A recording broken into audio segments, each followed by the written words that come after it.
लोग जो है शराबबंदी का ढिंढोरा पीट के अधिकारीगण कमाने में लगे हुए हैं। यही है बिहार सरकार का मॉडल। सर जो पक्ष में सत्ता में जो लोग बैठे हैं वो कह रहे हैं कि अभी अगर अपराधी अगर कोई घटना कर रहे हैं तो उसका अंजाम भी हम तुरंत दे रहे हैं, त्वरित कार्रवाई कर रहे हैं। तो आपके प्रशासन का इकबाल क्या है? लोगों में इसका मतलब डर खत्म हो गया है, प्रशासन के प्रति भय खत्म हो गया है, तब जाकर असुरी शक्तियां बाहर निकल रही हैं। और जब गृह राज्य मंत्री का परिवार जब असुरक्षित है तो इस देश का क्या होगा? आम लोगों का क्या होगा? बिहार वासियों का क्या होगा? हत्या हो रही है, कंपाउंडर की हत्या हो गई कल हमारे औरंगाबाद में। तो आप ये समझिए, ये कहीं न कहीं यह दर्शाता है कि बिहार में शासन प्रशासन कहीं नहीं है।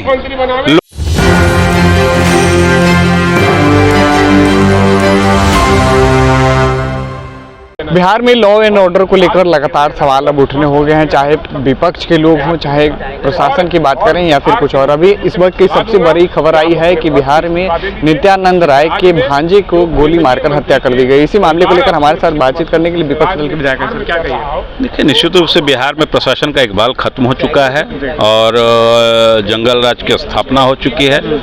जिस प्रकार से बिचौलिए सरकार को चला रहे हैं और जब गृह राज्य मंत्री जी का परिवार सुरक्षित नहीं है इस बिहार में, तो आम लोग की सुरक्षा का क्या होगा, यह सोचनीय विषय है।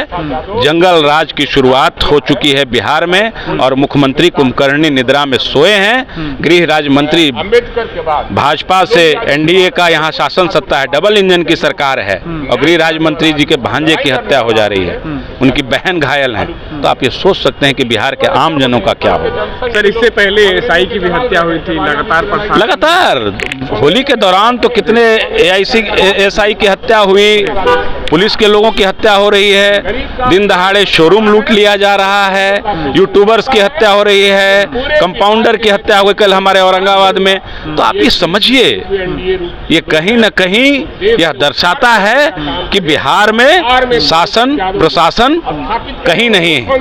लोग जो है शराबबंदी का ढिंढोरा पीट के अधिकारीगण कमाने में लगे हुए हैं। यही है बिहार सरकार का मॉडल। सर जो पक्ष में सत्ता में जो लोग बैठे हैं वो कह रहे हैं कि अभी अगर अपराधी अगर कोई घटना कर रहे हैं तो उसका अंजाम भी हम तुरंत दे रहे हैं, त्वरित कार्रवाई कर रहे हैं। तो आपके प्रशासन का इकबाल क्या है? लोगों में इसका मतलब डर खत्म हो गया है, प्रशासन के प्रति भय खत्म हो गया है, तब जाकर असुरी शक्तियां बाहर निकल रही हैं। और जब गृह राज्य मंत्री का परिवार जब असुरक्षित है तो इस देश का क्या होगा? आम लोगों का क्या होगा? बिहार वासियों का क्या होगा? जब उतने बड़े शासन सत्ता में बैठे लोगों का परिवार असुरक्षित है तो आम लोगों का क्या होगा बिहार में? ये सोचने का विषय है। बिहार के लोग अपने आप को असुरक्षित महसूस कर रहे हैं। जंगल राज स्थापित हो गया है बिहार में।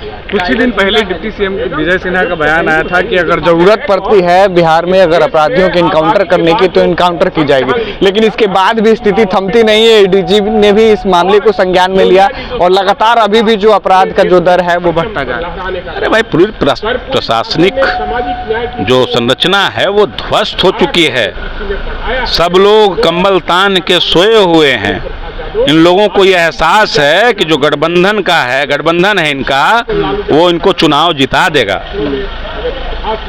जिस प्रकार से लोगों में नाराजगी है, इनकी शासन सत्ता चली जाएगी। इस बात को समझें ये लोग, नहीं तो शासन सत्ता इनके हाथों से चली जाएगी। बिहार में लॉ एंड ऑर्डर को लेकर तमाम जो है विपक्षी दल के जो लोग हैं वो आवाज़ उठाना शुरू कर दी हैं। आपको बता दें कि अभी इस वक्त की सबसे बड़ी खबर आई है कि बिहार के राज्य गृह मंत्री नित्यानंद राय की भांजे की हत्या कर दी गई है गोली मारकर। इसी मामले को लेकर हम बातचीत कर रहे थे। आपको बता दें कि कुछ ही दिन पहले डिप्टी सीएम विजय सिन्हा का बयान आया था कि अपराधी को अब जिस भाषा में समझे उसी भाषा में समझाया जाए, यानी अगर इनकाउंटर की जरूरत पड़ती है तो इनकाउंटर भी किया जाएगा। अब हालांकि देखना ये है कि उनके बयान के बाद भी जो बिहार में स्थिति है अपराधी के मामले पर अभी भी कमान जो है पुलिस का वो दिखाई नहीं दे रहा। अभी के लिए फिलहाल इतना ही। देखते रहें कि News 24।